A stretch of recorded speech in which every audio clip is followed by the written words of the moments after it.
Hello everyone, Sigmar here. Recently, shortly after the last Scion tournament concluded, a new patch arrived to the mod, and in this quick video I am going to go over the changes. Let's start with building changes. Genetron's processing core got its energy generation rate decreased to 0, while processing nodes got its rates increased by 50%.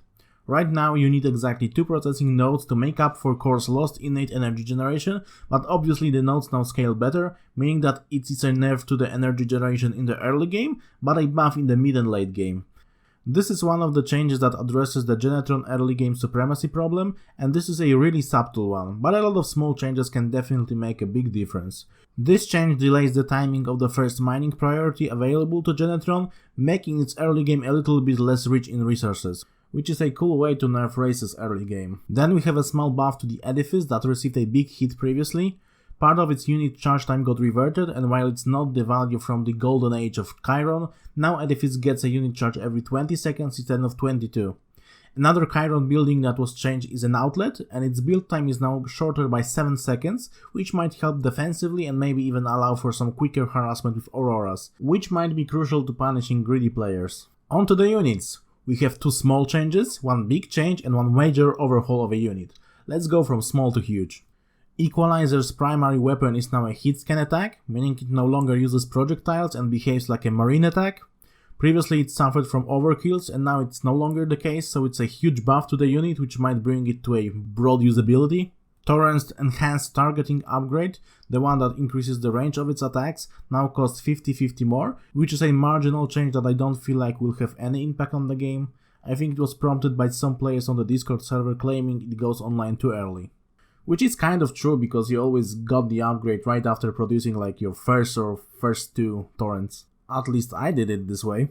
The infamous Spitfire got some well-deserved changes, not all of which are nerfs, surprisingly. So the truth about unit changes is that oftentimes nerfs don't need to be too big, and definitely not as drastic as people propose. In this instance there is one change that is pretty big for the unit, but overall the Spitfire is not ruined. So its build time got increased by 2% up to 27, which I think is valid. Part of me was thinking that maybe increasing it to like 30 would be the only change needed, but of course it's just theory crafting from my side, so maybe we will never know. The big change the unit received was a range decrease, and now instead of 5 it has a range of 4. And to make up for lost range, the Spitfire, much to my amusement, got its weapon speed changed so that now it shoots even faster. I think this change is a result of Solstice's extensive testing interactions between basic units. Anyway, its DPS used to be 15.6, but now it is 19.4, it's an increase of 24%. Of course, the unit is now more at risk while shooting before tracking munitions upgrade is done. Its range with tracking munitions is the same as it was before the patch, by the way. Spitfire's weapon damage point also got changed, but at least to me the change is really unnoticeable. Volts now outrange Spitfires, so there is now some counterplay to early Spitfire pushes on Chiron's side, which is good. The last unit that was changed is the Sidelink, and oh boy did the unit change a lot. In my opinion this is a huge overhaul of the unit, which might bring drastic changes to Zide early game, especially to defending early air harassment. First of all, its life has decreased by 10, which in itself is not bad, as I think Sidelink used to be the most tanky 1 supply unit in the game. I think only Chiron Pariah was comparable in this regard and had more total life after its life upgrade was done. Sidelink weapon is now, similarly to the Equalizer, a hit scan attack, so no longer will the unit overkill enemy units. Its attack speed was also buffed, and by 33%, so the unit is now a lot better at dealing damage. The biggest change though, in my opinion, is that the Sidelink's movement speed got severely decreased to a standard movement speed that units like Marines have. It is a decrease of 20% and it is absolutely huge. There were some changes done to Sidelink's dash ability too, so it's not all bad, but I think the units will now have a lot more trouble fulfilling its role of an early game anti-air. I will talk about this later. Contrary to the patch notes, the dash ability still causes the Sidelink to attack faster, which Solstice stated on the Discord server. Apparently the unit is balance-wise where it was supposed to be, so we won't see any changes to that right now.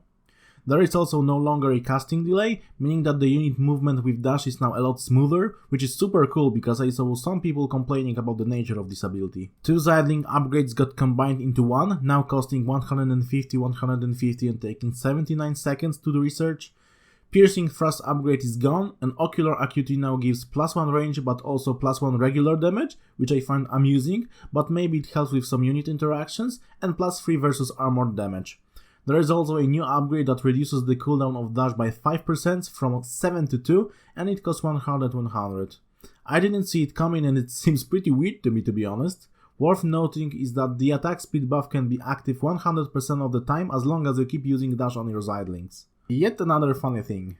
So the Sidelinks used to be a pretty mobile unit. In the early game there aren't a lot of options for Zide to fight air units.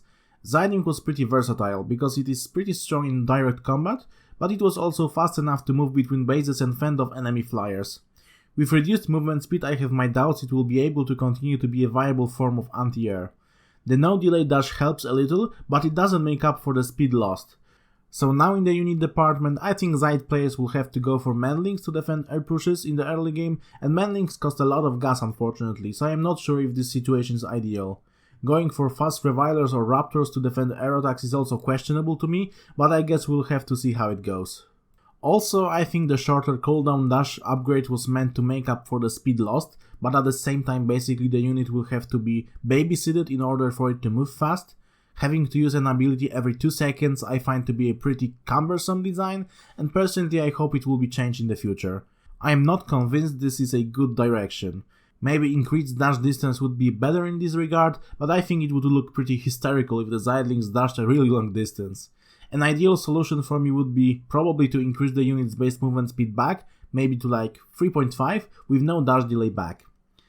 At the same time, with lost mobility, the unit is now also a lot stronger, it dishes out a lot more damage and I have my concerns it might become a problem in the early game like all-in scenarios.